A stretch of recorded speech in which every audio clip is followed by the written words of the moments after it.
자, 70페이지를 보시면은요, 여기에 이제 어빙제니스의 집단 사고가 나와 있죠, 그죠?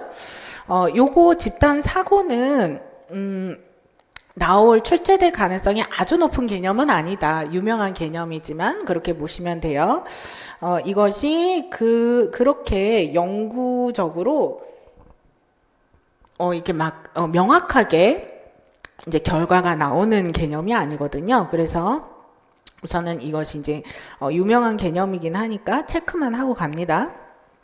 의사결정 집단에서의 융화의 욕구가 대안들에 대한 현실적인 평가를 압도할 때 좋은 집단 감정을 유지하기 위해서 반대 견해를 억제하거나 자체 검열을 해서 강력한 반대 의견이 내놓아지지 않게 만드는 현상을 집단 사고라고 해요. 그래서 집단 상담에서도 집단 사고라는 용어가 쓰여요. 같은 개념이다라고 보시면 돼서 집단의 의견이나 집단의 어떤 입장이 중요해서 소수의 개인의 어떤 반대될 수도 있는 의견들이 억제되는 현상이라고 보시면 돼요. 그래서 가장 큰 원인으로는 집단의 융화 욕구죠. 그래서 집단 응집력이 높을수록 이런 경향성이 높아질 수밖에 없겠죠. 그죠? 그래서 이런 이제 대표적인 경우로 이제 미국 케네디 대통령이 굉장한 미남이었잖아요. 이제 그 케네디 대통령이 되게 매력적인 젊은 대통령으로 인기가 굉장히 높았었는데 이때 이제 그 쿠바 망명자들 이제 미국은 쿠바랑 계속 이제 전쟁 마치 우리의 남한과 북한처럼 서로 이제 적대적인 관계에 있어요. 그런데 이제 쿠바 망명자들을 미국에서 데리고 있다가 쿠바를 침공해야 되겠다라는 전략을 세우는데 이제 어처구니 없는 전략을 케네디가 내놓은 거죠. 망명자들을 가지고 쿠바를 침공하자 이렇게 하는 거예요. 이제 한마디로 얘기해서 이제 배신 때려라라는 거를 이제 스스로 기회를 주는 거죠. 당연히 실패할 수밖에 없는 이제 전략이었는데 아무도 이것에 대해서 반대하는 사람이 없었다. 그래서 결국은 완전히 실패했다라는 내용이에요. 그래서 이러한 집단 사고는 높은 응집력, 리더가 지시적일 때, 그리고 집단이 외부로 단절되었을 때, 외부로부터 위험이 임박해서 구성원의 스트레스가 고조될 때, 집단 내에서 대안을 심사숙고하는 절차가 미미할 때 발생한다. 이것을 예방하기 위해서는 리더가 다양한 의견을 수용하고 자신의 견해 표명을 삼가야 하며 타인의 비판을 받아들일 자세를 가져야 되고 구성원들의 문제점을 찾아 비판하는 역할을 하는 구성원을 지정해서 외부 전문가를 초빙하거나 그래서 외부 전문가 비판하는 역할을 하는 사람을 두거나 외부 전문가를 초빙하거나 아니면 여러 개 하위 집단으로 나누어서 독립적으로 토론하게 해서 차이를 비교하거나 이런 것들의 해결 방법일 수가 있다. 그래서 이제 우리의 사고가 이제 이거 하나로만 너무 가게 될 수가 있기 때문에 이거를 비판할 수 있는 다양한 관점들이 일어날 수 있게 하는 방법들을 이제 찾아보자라는 얘기죠, 그죠? 자, 그 다음에 사회적 관계입니다. 여기서는 이제 자잘자잘한 개념들이에요. 그래서 앞에 거는 그래도 이렇게 큰 개념들이 좀 많이 나왔다면 자잘자잘한 개념이어서 이제 몇 가지씩 이제 선생님들이 중요한 것만 보시면 됩니다. 자, 우선은 편견이라는 것은 집단과 그 구성원들에 대한 부당한 그리고 일방적으로 부정적인 태도들을 얘기를 합니다. 그래서 편견은 신념적인 측면에서는 고정관념적인 거예요. 그리고 정서적인 측면에서는 부정적인 감정이죠. 그리고 행동적인 측면에서는 차별적 행위가 나타나는 것들이에요. 이런 걸 편견이라고 하죠. 그래서 이거는 건강한 방식은 아니죠. 그래서 이제 편견의 사회적인 뿌리는 사회가 기본적으로 불평등한 구조에 있고 편견이 이런 불평등을 합리화시키기 때문에 그렇죠. 우리가 인종차별도 그런 것이고 가난한 사람과 부자인 사람에 대한 관점, 우리나라는 이제 제3국에서 들어온 이주 노동민에 관한 편견 이런 것들이 있잖아요, 그죠? 그리고 내 집단 외 집단이 있죠. 이것도 마찬가지죠. 한국인이라는 내 집단을 이제 공동된 정체감을 공유한 사람들은 한국인이 아닌 제3국인이 이주 노동자가 들어오게 되면 그들을 외집단으로 지각을 시키게 되죠. 그래서 분리된 어떤 대상으로 지각을 해서 편견을 또 촉진을 시키게 됩니다. 자, 그래서 이제 내 집단 편향이 촉진이 된다. 이런 것들 뭐 당연한 내용입니다. 여기서 아셔야 되는 요 르네 지라르의 희생양 이론은 유명한 개념이에요. 이제 논문에서도 많이 쓰이는 개념인데 다만 출제될 가능성이 높지는 않아요. 왜냐하면 이것이 이제 이제 좀 심리학적 개념이라기보단 사회학적 개념에 가까워서 그래요. 자, 그래서 희생양 이론이라는 것은 뭐냐면 한 공동체 안에서 서로 갈등을 피하기 위해서 희생자를 만들어서 차별한다는 이론을 얘기를 해요. 이제 대표적으로 어떤 경우가 있느냐면 프랑스에서 프랑스라는 국가는 알제리인들이 이주해서 다른 민족의 사람들이죠. 조금 그 알제리인들이 따로 거주지를 형성해서 살고 있어요. 그런데 프랑스가 굉장히 잘 되어 있는 복지국가이기 때문에 어떤 문제가 있었느냐면 젊은 사람들의 취업률이 이제 낮아지는 문제가 한참 사회적으로 문제가 많이 됐었어요. 그래서 젊은 사람들이 일자리를 못 얻어서 되게 힘든 그 와중에 어떤 얘기를 언론이나 이런 데서 좀 흘러나오게 됐느냐면 알제리인들이 젊은 사람들의 일자리를 빼앗아서 일을 하고 있다. 이것 때문에 그 시기에 프랑스 젊은이들이 알제리인들을 집단적으로 폭행하는 사건들이 많이 일어났었습니다. 이런 것들이 이제 희생양 이론의 가장 대표적인 거죠. 한 공동체 안에서 어떤 문제가 발생을 했었을 때 이런 어떤 갈등이나 문제를 피하기 위해서 희생자를 하나 만들어 둔다는 거죠. 그리고 그 희생자에게 비난과 분노 이거를 표출을 해서 분노의 방출구의 대상으로 삼고 그것을 통해서 이제 집단의 자기 존중감과 집단의 질서를 회복하는 것이다. 이것을 희생양 이론이라고 합니다. 자, 그 다음에 편견의 인지적인 뿌리를 보시면은 범주와 현저한 사례 이런 것들은 그냥 읽어보시면 되고 멜빈 러너의 공평한 세상 현상은 뭐 꼭 알아두실 필요는 없지만 이제 그냥 언급이 되는 거니까 체크를 해둘게요. 인지적으로 편견을 갖게 만드는 어떤 개념적인 부분 중에 하나는 사람들은 건성징악의 어떤 사고방식을 좀 갖는 면이 있다는 거죠. 그래서 저 사람이 불행한 일을 겪는 것은 저 사람이 악한 사람이기 때문에 그런 거야. 혹은 잘못된 무언가가 있어서 그럴 거야. 라는 편견을 가지고 있다는 거죠. 그래서 세상은 공평하기 때문에 사람들은 어떤 것이든 받을 만한 것을 받는 것이라고 믿는 경향성으로 뭐 예를 들면 우리가 많이 하는 것 중에 하나가 뒷담 따돌림을 당하는 애들을 보고 쟤는 따돌림 받을 만한 이유가 있겠지 이렇게 생각하는 경우들이 많다라는 거예요. 자, 그래서 이것을 공평한 세상 현상이라고 한다라고 보시면 돼요. 그 다음에 네 번째로는 사후 과잉 확신 평향이다. 말이 되게 어려운데 어려우면 그럴 줄 알았어 효과라고 이제 보셔도 되는데요. 많이 쓰이는 말은 사후 과잉 확신 평향입니다. 그래서 단어가 어려우면 이렇게 보시면 돼요. 사후적으로 어떻게 한다는 거예요? 과잉되게 확신을 가진다라는 거예요. 그럼 사후적으로 과잉되게 확신을 갖는 게 뭐냐? 우리가 대표적으로 성폭력 피해자들에게 많이 갖는 거죠. 이제 성폭력 피해자가 피해를 받은 여성에 대해서 야, 내가 너 밤늦게 돌아다니더니 그럴 줄 알았어. 이렇게 많이 하죠. 내가 너 이렇게 짧은 치마 입고 다니더니 그럴 줄 알았어. 이거 옛날에 되게 많이 나왔던 내용이죠. 요즘은 그런 경우가 없지만 그래서 예측하기 힘든 사건, 다시 말해서 성폭력이라는 사건은 그 사람에게 일어날 수 있을 거라고 누가 예측할 수 있어요? 예측할 수 없는 사건이에요. 그런데 그 결과를 보고 마치 야, 나 예전부터 네가 그럴 줄 알았다? 이런 식으로 얘기를 하는 것을 사후과잉 확신 편향이라고 얘기합니다. 아까 이제 사고와 언어 파트에서 사후과잉 확신 편향의 원인이 뭐라고 그랬죠? 오정보 효과다라고 말씀을 드렸죠, 그죠? 자, 요거는 뭐 이제 쓰시지 않으셔도 되는데 그냥 설명을 원활하게 해드리기 위해서 이제 써드리는 건데요. 일화 기억을 회상할 때는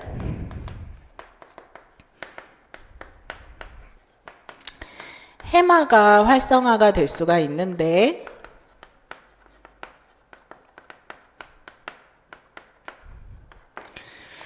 그 과정에서 새 정보를, 해마는 새 정보를 학습해서 기억에 저장시키는 역할을 하잖아요.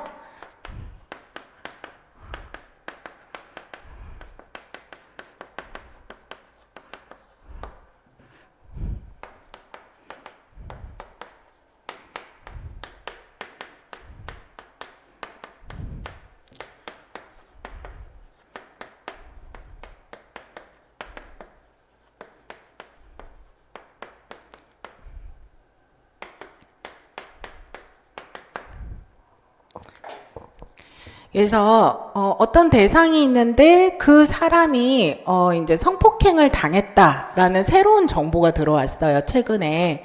그러면 그 새로운 정보를 가지고, 현재의 정보, 현재의 결과를 가지고 나의 기억을 재구성하는 거예요.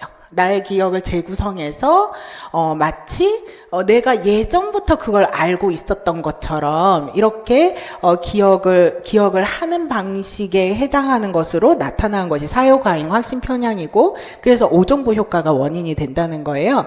그래서 새로운 정보를 해마를 통해서 기억에 저장을 하는, 그냥 새로운 정보를 저장하는 과정인데, 이러면서 요때 착각을 해서 마치 옛날의 기억을 지금 꺼내서 이거를 확인하는 것처럼 이런 식으로 오류가 발생을 하는 거다라고 설명을 하고 있어요.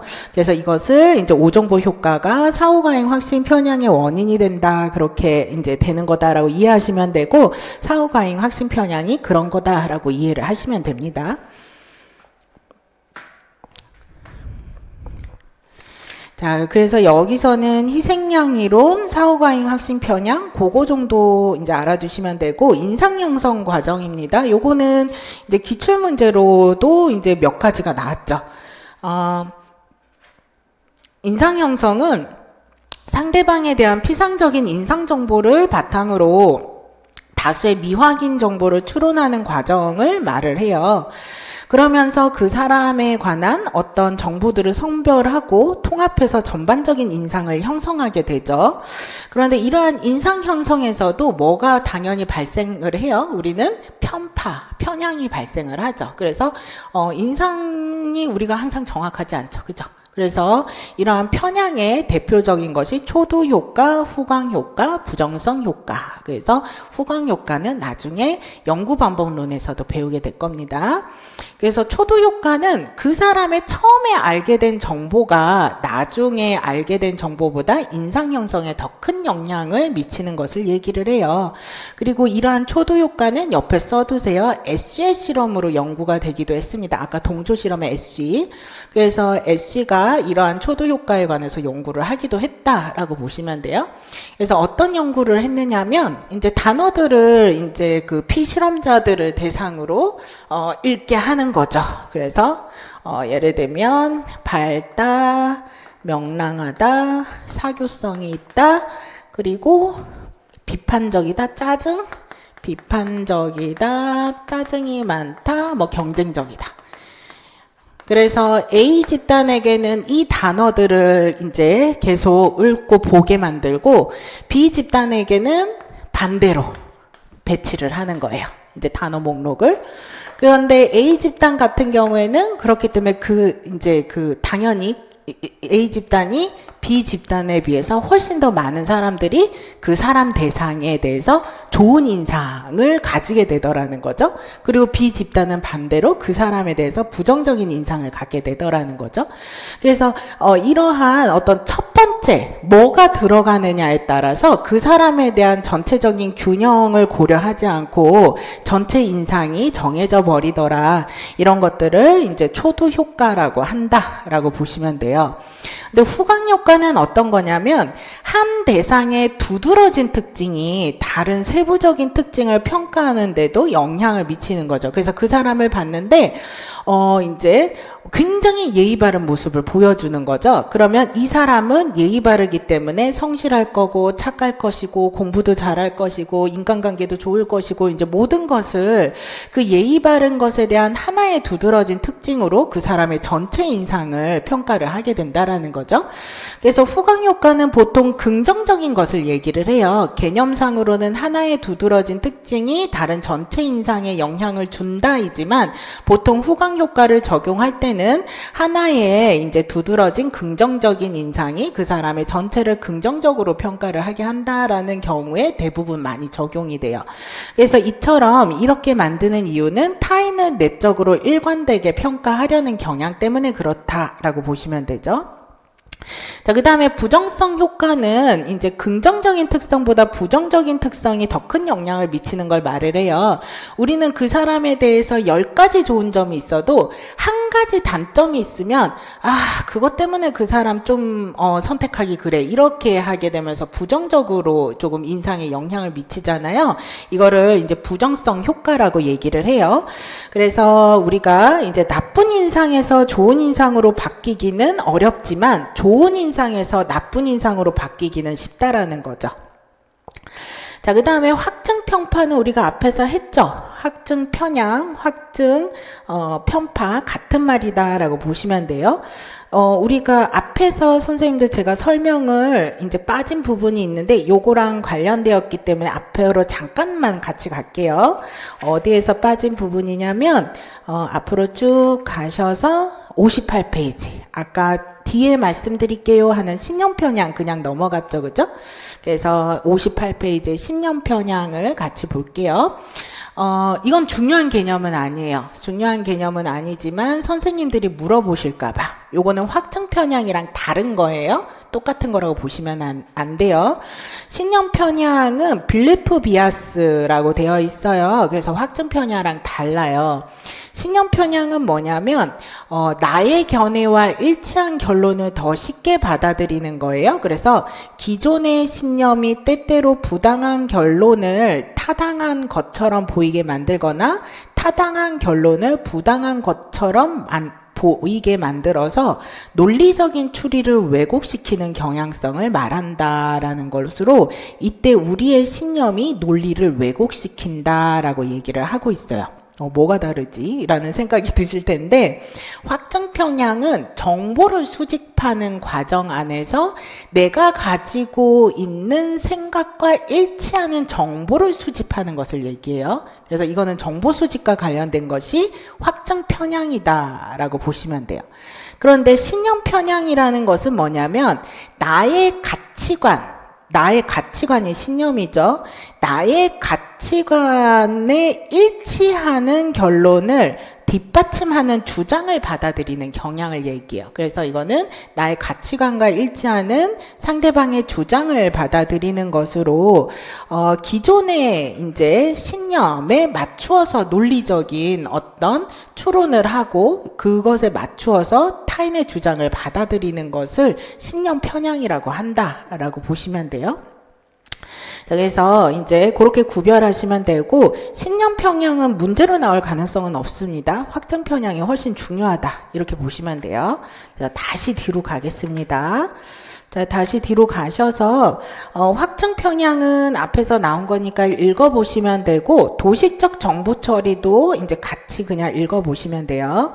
자, 그 다음에 자성 예언입니다. 중요하죠. 2020년에 기출이 됐고 당연히 이제 이 로젠탈과 제이콥슨의 자성 예언은 유명해요. 그러니까 문제로 나올 만했습니다. 이 로젠탈과 제이콥슨 실험은 굉장히 유명하죠. 밑에 실험이 나와 있죠.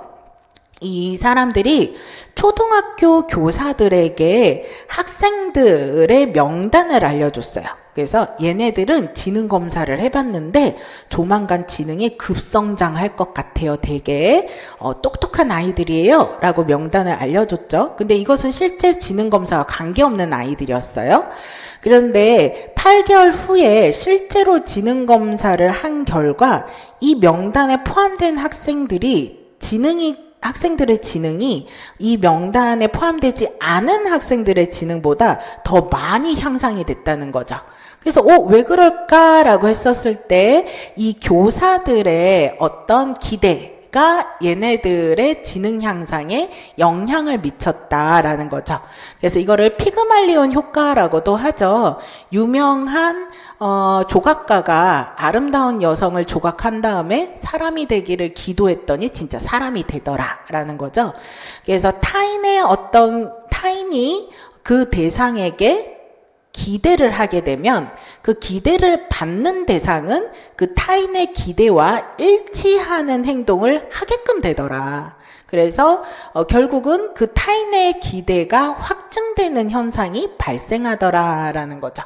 그래서 요거를 이제 과정적으로 조금 정리해서 보자면은 디귿에 나와 있는 것처럼 교사가 학생들에게 뭐예요? 호의적인 인상을 형성했어요. 그러면 그 아이들에게 뭐를 주겠어요? 긍정적 피드백을 주겠죠. 그러면 애들이 뭐 그냥 똑같이 다른 애들이랑 똑같이 발표를 했는데 어이구 네가 똑똑해서 발표를 참 잘하는구나 뭐 이런 식으로 하게 된다는 거죠. 그래서 이제 학생은 긍정적인 강화를 받게 되겠죠. 그죠? 그래서 이것을 통해서 긍정적인 결과를 나타내겠죠. 성적도 오르고 지능도 오르고 그래서 그 결과 내 기대가 맞았어 라고 교사는 기대를 어떻게 하게 되겠습니까? 확증하게 되는 어떤 결과가 이르게 되더라라고 설명을 하고 있습니다. 그래서 20년 기출문제를 보시면 간단해요. 근데 이 기출문제가 뭐가 논란이 됐느냐면 앞에서도 그랬지만 이 개념을 말한 사람이 누구인지 제시를 안 했어요.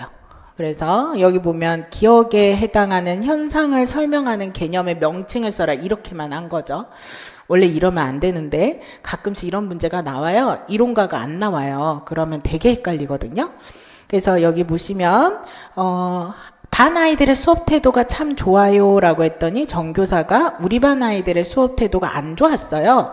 근데 제가 학생들에게 기대를 많이 하면 학생들이 달라진다고 하더라고요. 그래서 믿어보려고 노력했어요. 그래서 기대를 했고 그랬더니 애들이 정말 달라지더라. 그 기대를 확증하더라. 그래서 태도도 좋아지고 성적도 오르더라 라고 얘기를 하던 거죠. 그래서 요거는 자성예언, 자기 충족적 예언, 피그말리온 효과 이렇게 보시면 됩니다.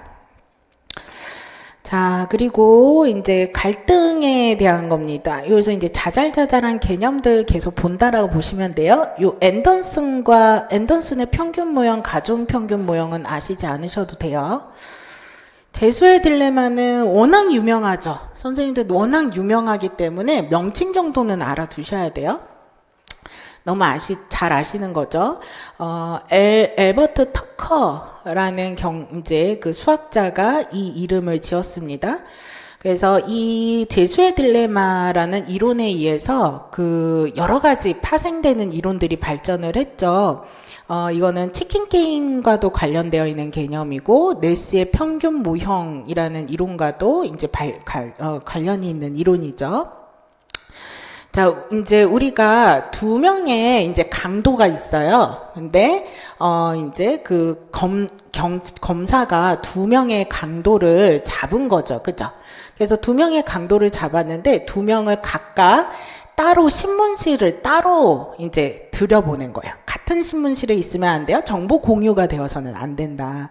정보 공유가 되어서는 안 되는 상황에서 주 A라는 이제 그 각각에게 똑같은 말을 해요. 똑같은 말을 해요. 그래서 니네가 이제 한 명이 죄를 자백을 하면 자백하는 놈은 풀려나고 자백을 안 하는 놈은 20년형을 받게 될 거야. 이렇게 얘기하고 그런데 둘 다 자백을 하게 되면 이제 둘 다 자백을 하면 5년형을 받게 될 거야 라고 얘기하고 둘 다 자백을 안 하면 1년형을 받게 될 거야 이렇게 얘기를 하게 되는 거죠. 그러면 사실 어떻게 보면 이제 둘 다 자백을 안 하는 것이 두 사람 모두에게 어떻게 돼요? 제일 좋은 선택지가 되는 거죠. 1년형을 받고 사는 거니까. 근데 보통 이렇게 얘기하면 이제 도둑놈 A, B가 어떻게 한다는 거예요? 자백을 하더라. 그래서 이제 둘 다 더 높은 형을 이렇게 때려받게 되더라라는 거죠. 왜 그럴까요? 불신하기 때문에. 각각의 방에 넣어서 이걸 제안하잖아요. 그래서 이제 저놈이 고백을 하면 어떡하지? 나는 고백을 안 하는데? 이런 어떤 문제 때문에 이런 것들이 발생을 하죠. 그래서 이제 요 재수의 딜레마라는 것은 자신의 이익만을 고려한 선택이 이제 내가 풀려나고 저놈은 감옥에 있겠지라고 생각해서 가장 나의 이익을 위한 합리적인 선택을 한 거예요. 고백이라는 것은, 죄를 자백하는 것은. 그래서 자백은 결국 가장 나의 합리적이고 나의 이득을 위한 선택인데 결국은 본인과 상대방을 모두 망하게 만드는 불리한 결과를 이르게 만든다는 이론이 죄수의 딜레마다라고 보시면 됩니다. 그래서 유명한 개념이니까 개념 정도는 알아두셔야 되고요. 그 다음에 왜곡된 지각, 겨울상 지각은 그냥 이제 참고로만 알아두시면 되는데 우리가 나중에 성격심리학에서 많이 배우는 투사 개념이랑도 관련이 있어요. 선생님들이 내가 누군가를 굉장히 끝까지 증오를 하고 있다면 조금 생각을 해보셔야 돼요. 저놈이 너무 죽도록 믿고 내가 그 사람을 심지어 너는 악랄한 놈이야, 너는 악마야 막 이렇게 비난을 하고 있어요. 그러면 그 사람을 쳐다보기보다 누구를 봐야 된대요? 나를 봐야 되는 거죠. 그래서 보통 그럴 경우에는 내 안에 그런 유사한 측면이 있기 때문에 그렇다는 거죠. 그래서 이거를 겨울상 지각이라고 한다라고 얘기합니다. 그래서 나중에 투사라는 개념이 이걸 가지고 이제 보실 수 있어요. 자, 그 다음에 매력에 대한 겁니다. 여기서 단술 노출 효과를 좀 알아두셔야 돼요. 그래서 요거가 이제 유명한 개념인데 별로 중요하지 않지 않을까라고 생각했는데 이제 조금 구체적으로 살펴보니까 알아두셔야 되더라고요. 단술 노출 효과는 자이언스가 제시한 겁니다. 앞에 자이언스 나왔었죠. 무엇에서 나왔었죠? 사회적 억제. 요것도 이제 자이언스. 자이언스는 지온스라고도 해요. 지온스라고도 하고 자이언스 같은 말이에요. 제시한 이론으로 연구를 했습니다. 다 아시죠? 저 요거 설명할 때마다 말씀드리는 건데, 이제 제 대학교 친구 중에 이미 결혼해서 아기도 가진 지 오래된 친구가 있는데, 그 친구가 이제 공대생이었어요. 근데 여자 공대생은 드물죠. 그렇기 때문에 주변에 남자애들이 정말 많았어요. 그래가지고, 내가 보기에는 예쁘지 않은데 예쁘지 않은데 마치 거기에서 퀸처럼 인기가 있었어요. 그래가지고 그 친구를 좋아하는 그 남자애들이 굉장히 많았거든요. 근데 얘가 결국은 그 중에서 딱 한 명을 선택해서 결혼까지 했어요. 내가 왜 걔랑 결혼했니? 라고 물어봤더니 걔랑 매일 밥을 먹어서 라고 얘기를 하더라고요. 이게 바로 단순 노출 효과다라고 보시면 돼요. 우리는 새로운 자극에 대한 반복적인 노출은 무엇이든 간에 그 자극에 대한 호감을 증가시키더라는 거죠. 이게 어디에서도 많이 쓰여요? 마케팅 전략에서도 정말 많이 쓰이죠. 자주 광고를 할수록 그거에 대한 호감도가 증가하게 되는 거예요. 노출이 자주 되면 될수록. 그런데 이러한 단순 노출 효과는 인지적인 과정을 거친 현상이에요? 아니에요? 아니에요. 그렇기 때문에 너가 왜 그 남자친구, 왜 그 사람이랑 결혼했어? 라고 물어보면 걔가 똑똑해서, 걔가 뭐 이러이러이러한 모습을 보니까 책임감이 있어 보여서 이렇게 대답을 안 한다는 거죠. 인지적인 과정이 아니라 자꾸 봐서 그래 이렇게밖에 대답을 할 수 없다는 거예요. 그래서 이거를 단순 노출 효과다라고 보시면 됩니다.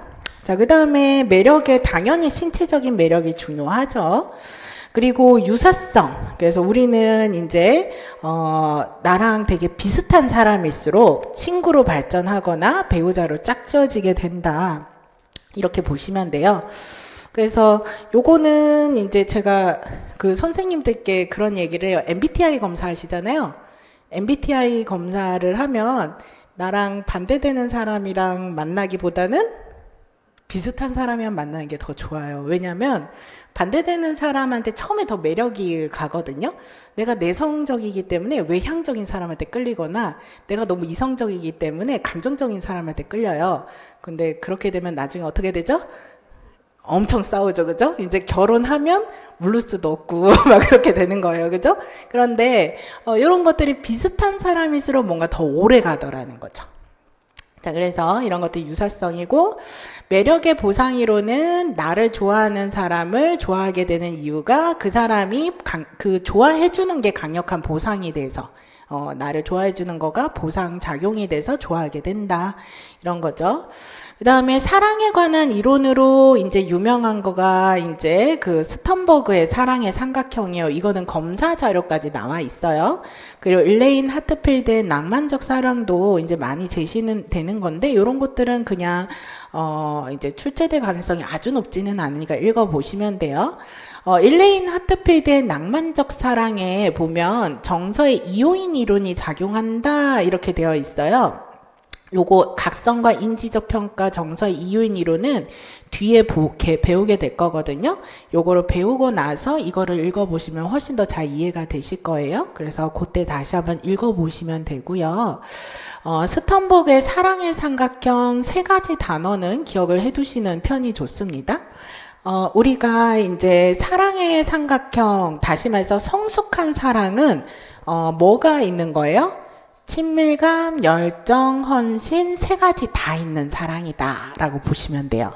그러면 열정은 이제 신체적 매력이나 성적 흥분과 관련된 초기 사랑에 해당해요. 그래서 선생님들 나중에 이제 중학생들 이제 상담을 해보시면 연애에 관한 상담을 많이 하는데, 연애 기한이 애들이 보통 뭐 어느 정도 되는지 알아요? 한 달을 넘기기가 어려워요. 그래서 애들이 이제 제가 남자친구 사귀었는데요, 고민이 돼요. 그렇게 얘기해서 막 상담을 하잖아요. 그런데 이제 나중에 또 제가 남자친구가 있어서 고민이 돼요. 그 남자친구가 이래요, 저래요, 막 이렇게 얘기해요. 근데 내가 알던 그 애가 아닌 경우들이 있는 거죠. 애들이 정말 금방 만나고 헤어지거든요. 그래서 이때는 걔가 잘생겨서 사겨, 뭐 걔가 뭐 이런 게 너무 매력적이어서 사겨, 뭐 이런 것들이 이제 흥분이 되게 만드는 로미오와 줄리엣식의 이제 금사빠, 이런 것들에 해당하는 사랑이다라고 보시면 되죠. 자, 그 다음에 친밀감은 서로 어떤 시간을 오랫동안 들이면서 가까워졌다, 내가 저 사람이랑 가까워졌다, 맺어져 있다, 이런 느낌을 주는 것이 친밀감이다 라고 보시면 돼요. 그래서 이런 어떤 것들이다 라고 보시면 되고, 헌신은 누군가를 사랑하면서 그 사람에게 내가 무언가를 줄 것이다 라는 헌신하려는 의지를 얘기를 해요. 그래서 친밀감과 열정이 합쳐진 사랑은 낭만적인 사랑이죠. 그런데 친밀감과 헌신이 합쳐진 사랑은 우정적인 사랑이죠. 그죠? 그리고 열정과 헌신이 합쳐진 사랑은 되게 열정적이고 헌신적인데, 사실 이런 것들에 되게 핵심은 빠져있는 허구적인 사랑. 그래서 우리가 막 선물 공세하는 그런 사랑들 있잖아요. 이제 우리가 이런 것들이 허구적인 사랑이다라고 보시면 되죠. 그런데 우리가 이제 헌신이 빠진 낭만적인 사랑이든, 그래서 정말 너무 우정적인, 너는 동성이랑 사귀는 것 같아, 뭐 이런 느낌에 해당하는 우정적인 것, 이런 것도 좋지 않고 3가지 다 합쳐진 사랑이 성숙한 사랑이다라고 보시면 됩니다.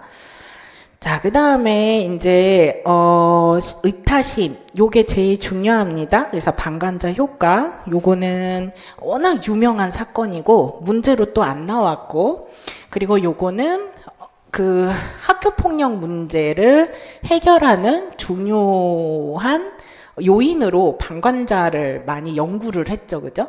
그래서 이제 방관자 효과에 대해서 잘 알아두셔야 돼요. 비브라탄에 아직 아까 어디에서 나왔죠?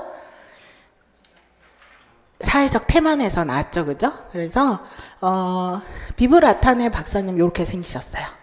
그리고 굉장한 미인이죠. 키티 제노비스, 비극적인 사건의 피해자죠. 그죠? 자, 그래서 이제 우리가 이제 미국의 그 웨이트리스인 키티 제노비스가 일을 끝나고 밤늦게 이제 집으로 돌아오는데 아파트에 살고 있었어요.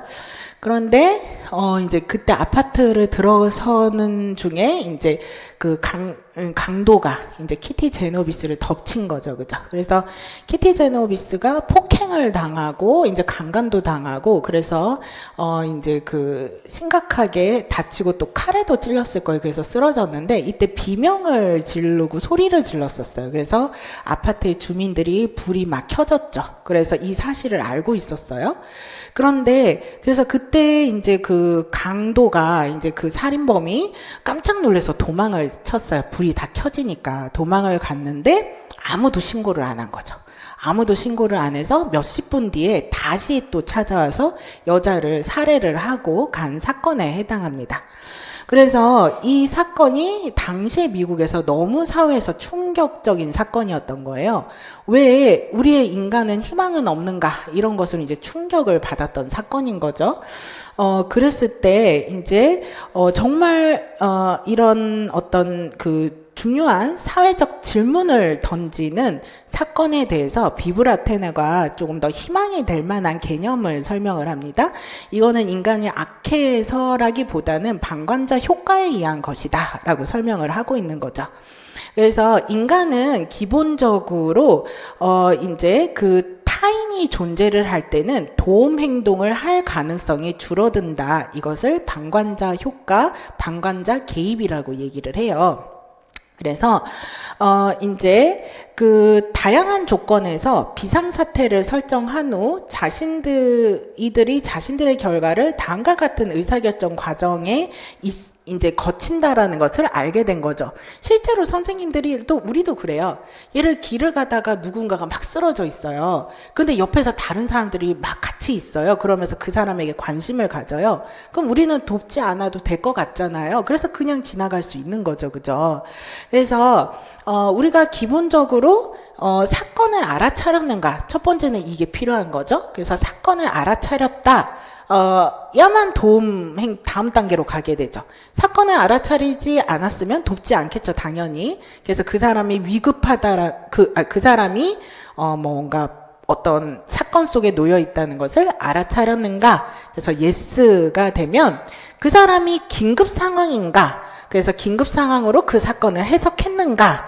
그렇지 않으면 돕지 않는 거죠. 그죠? 근데 긴급 상황으로 사건이 해석됐어요. 그 다음에 그 다음 단계에서 뭐가 중요하다는 거예요? 내가 이 사건에 대해서 도움을 줘야 할 책임을 느끼는가? 그래서 책임을 느끼면 도움 행동을 가게 된다라는 거죠. 그래서 이거와 관련된 굉장히 많은 실험들이 있어요. 예를 들면 옆방에서 어떤 사람이 비명을 지르는데 내가 이 방에 앉아 있어요. 근데 다른 방에 또 다른 사람이 있다는 걸 알아요. 그러면 내가 도와줘야 할 책임이 나한테 있지 않을 수도 있잖아요. 옆에 다른 사람이 있으면. 그런데 다른 방에 사람이 없어요. 나 혼자만 옆방에서 비명을 지른다는 걸 알았어요. 그럼 때 사람들이 도와줄 비율이 비약적으로 늘어나게 된다라는 거죠. 그래서 이러한 것을 이제 방관자 개입 효과, 방관자 효과라고 한다라는 거.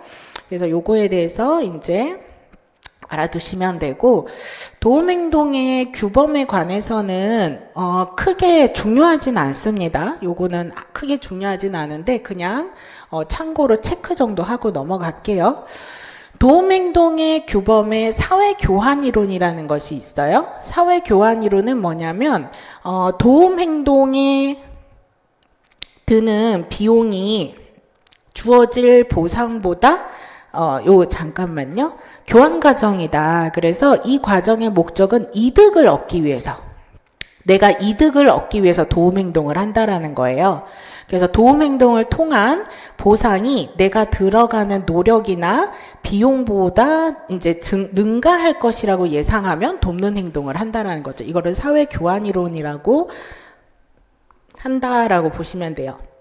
그래서 뭐 예를 들면은 회사나 기업에서 기업 이미지를 좋게 하기 위해서 뭐 기부라던가 봉사활동 이런 것들을 하기도 하잖아요. 그래서 이런 것들이 주어질 보상이나 이득이 더 크다라고 한다면은 이런 도움 행동을 할 수 있다라는 거죠.